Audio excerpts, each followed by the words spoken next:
Hello everyone, welcome to my YouTube channel. आपका हमारे YouTube channel पे बहुत बहुत स्वागत है। इस चैनल पर आपको एमएससी फिजिक्स एंट्रेंस एग्जाम से रिलेटेड सारी जानकारी उपलब्ध कराई जाती है और भी ग्रेजुएशन फिजिक्स से रिलेटेड काफ़ी सारे इंपॉर्टेंट टॉपिक्स यहाँ पे डिस्कस किए जाते हैं। यदि आप हमारे चैनल पर नए हैं तो प्लीज़ चैनल को सब्सक्राइब जरूर कर लीजिए, बेल आइकन को प्रेस कर लीजिए ताकि आपको सारी वीडियो की लेटेस्ट अपडेट मिलती रहें। और यदि आपने हमारी प्रीवियस वीडियोस नहीं देखी है तो आप उन्हें ऊपर आई बटन के द्वारा जाके देख सकते हैं। आज इस वीडियो में अपन इलास्टिसिटी को डिस्कस करने जा रहे हैं, जो कि एक काफ़ी इंपॉर्टेंट टॉपिक है फिजिक्स का। वीडियो में लास्ट तक बने रहिएगा, आपको समझ में आ जाएगा इलास्टिसिटी क्या होती है। इसको समझने के लिए यहाँ पे अपन दो केस देखते हैं। इन दोनों केसेस में आप देख सकते हैं, जो केस फर्स्ट है वहाँ पे अपन ने एक m मास का ब्लॉक लिया है। केस सेकंड में अपन ने एक स्प्रिंग काम में ली है जिसपे मास m सस्पेंडेड है। सो इसमें mg फोर्स नीचे की तरफ लग रहा है। दोनों ही केस में इनके ऊपर फोर्स एक्ट हो रहे हैं। F फोर्स इन पे लगाने पर इनकी शेप और साइज में क्या होते हैं, चेंजेस आते हैं, ठीक है ना। दोनों ही केसेस में इनके ऊपर फोर्स लग रहे हैं। फोर्स लगने पर इनकी शेप और साइज चेंज होती है। लेकिन जब अपन इन फोर्सेस को हटाते हैं तो आप देखेंगे कि जो केस सेकंड में हमारे पास स्प्रिंग है वो तो अपनी ओरिजिनल शेप और साइज को रिगेन कर लेती है, लेकिन जो केस फर्स्ट वाला हमारे पास मास m का ब्लॉक था वो अपनी ओरिजिनल शेप और साइज को रिगेन नहीं कर पाया। अब इन दोनों में क्या हुआ ऐसा कि भाई स्प्रिंग ने तो अपनी ओरिजिनल शेप और साइज को गेन कर लिया, लेकिन m मास का जो ब्लॉक था वो अपनी ओरिजिनल शेप और साइज को गेन नहीं कर पाया।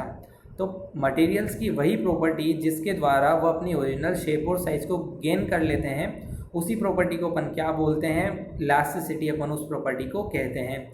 ऐसे मटेरियल को अपन इलास्टिक मटेरियल कहते हैं और इनकी जो प्रॉपर्टी है अपनी ओरिजिनल शेप और साइज को वापस रिगेन करने की, उसी को अपन क्या बोलते हैं, इलास्टिसिटी बोलते हैं। एक बार फिर समझते हैं। ऐसे मटेरियल जिनके ऊपर डिफॉर्मिंग फोर्स लगाने पर उनकी शेप और साइज में चेंजेस आते हैं, और जब इन डिफॉर्मिंग फोर्सेस को हटाया जाता है तो वो अपनी ओरिजिनल शेप और साइज को रिगेन कर लेते हैं, वापस अपनी ओरिजिनल शेप और साइज में आ जाते हैं। तो ऐसे मटेरियल हमारे इलास्टिक मटेरियल कहलाते हैं। और इन मटेरियल्स की जो ये प्रॉपर्टी है, इसी प्रॉपर्टी को हम इलास्टिसिटी के नाम से जानते हैं। आई होप आपको समझ में आया होगा इलास्टिसिटी क्या होती है।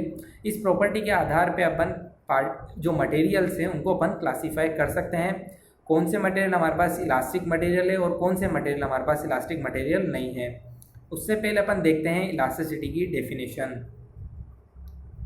तो आप देख सकते हैं, elasticity is the property of the material by virtue of which the object regains to their original shape और साइज और both after removal the deforming forces. पहले डिफॉर्मिंग फोर्सेस क्या होते हैं वो आपको मैं बता देता हूँ। डिफॉर्मिंग फोर्सेस वो फोर्सेस हैं जिनको यदि अपन किसी मटेरियल पे लगा रहे हैं तो उसकी शेप और साइज चेंज हो जाए, उनमें डिफॉर्म आ जाए, उन्हीं को अपन डिफॉर्मिंग फोर्सेस कहते हैं।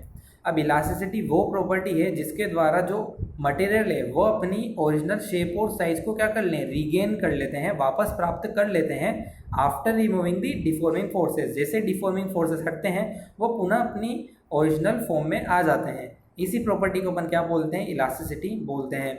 इसके आधार पर हमारे पास दो प्रकार के मटेरियल होते हैं। Those material which restore completely to its initial shape and size after removing the deforming force are known as perfectly elastic material. जो मटेरियल अपनी ओरिजिनल फॉर्म में हाथों हाथ आ जाते हैं, या फिर अपन बोल सकते हैं पूरी तरीके से अपनी इनिशियल स्टेट में आ जाते हैं आफ्टर रिमूविंग दी डिफॉर्मिंग फोर्सेस, उनको अपन बोलते हैं परफेक्टली इलास्टिक मटेरियल। और वे मटेरियल जिनके ऊपर डिफॉर्मिंग फोर्स लग रहा है और जब इन डिफॉर्मिंग फोर्सेस को हटाया जाता है तो अपनी ओरिजिनल शेप और साइज को वापस रिगेन नहीं कर पाते हैं, उन मटेरियल को अपन बोलते हैं प्लास्टिक मटेरियल, ठीक है ना। तो इसके आधार पर हम दो प्रकार से क्लासीफाई कर पाते हैं। वे मटेरियल जिन पे से यदि अपन डिफॉर्मिंग फोर्स हटाते हैं तो वो अपनी ओरिजिनल शेप और साइज को गेन कर लेते हैं, वे मटेरियल तो हमारे पास परफेक्टली इलास्टिक मटेरियल कहलाते हैं। और वे मटेरियल जो अपनी ओरिजिनल शेप और साइज को वापस रिगेन नहीं कर पाते या फिर पूरी तरह रिगेन नहीं कर पाते, उन्हें अपन क्या बोलते हैं, प्लास्टिक मटेरियल बोल सकते हैं। आप इस डायग्राम में देख सकते हैं, यहाँ पे हमारे पास दो प्रकार की स्प्रिंग है, दोनों पे मास m सस्पेंडेड है। ये मास अलग अलग है, इस पे कुछ और मेजरमेंट का मास है, इस पे कुछ और मेजरमेंट का मास है। लेकिन जब इन पे मास m सस्पेंडेड है तो इनमें नीचे की तरफ ग्रेविटेशनल फोर्स लगेगा, यानी डिफॉर्मिंग फोर्स इन पे लगेगा और इनकी शेप और साइज में चेंजेस आएंगे। जैसे ही डिफॉर्मिंग फोर्स हटेगा, एक मटेरियल तो क्या कर लेता है, अपनी शेप और साइज को वापस अच्छी तरह गेन कर लेता है, लेकिन दूसरा मटेरियल अपनी वापस शेप और साइज को गेन नहीं कर पाता या फिर अच्छी तरीके से पूरी तरीके से गेन नहीं कर पाता है, तो इस आधार पे अपन मटेरियल्स को अपन दो प्रकार में क्लासीफाई कर सकते हैं, परफेक्टली इलास्टिक मटेरियल और प्लास्टिक मटेरियल।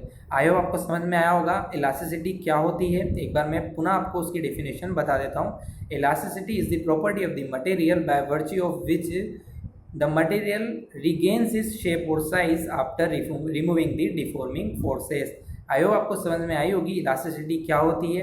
वीडियो पसंद आई है तो प्लीज़ वीडियो को लाइक ज़रूर कीजिए, ज़्यादा से ज़्यादा शेयर कीजिए, चैनल को सब्सक्राइब कर दीजिए। नेक्स्ट वीडियो में अपन समझेंगे कि स्ट्रेस क्या होता है और आने वाली वीडियोस में अपन टाइप ऑफ स्ट्रेस भी देखने वाले हैं, इसलिए चैनल पे बने रहिएगा, सब्सक्राइब कर दीजिएगा। Thanks for watching, please like share subscribe my YouTube channel.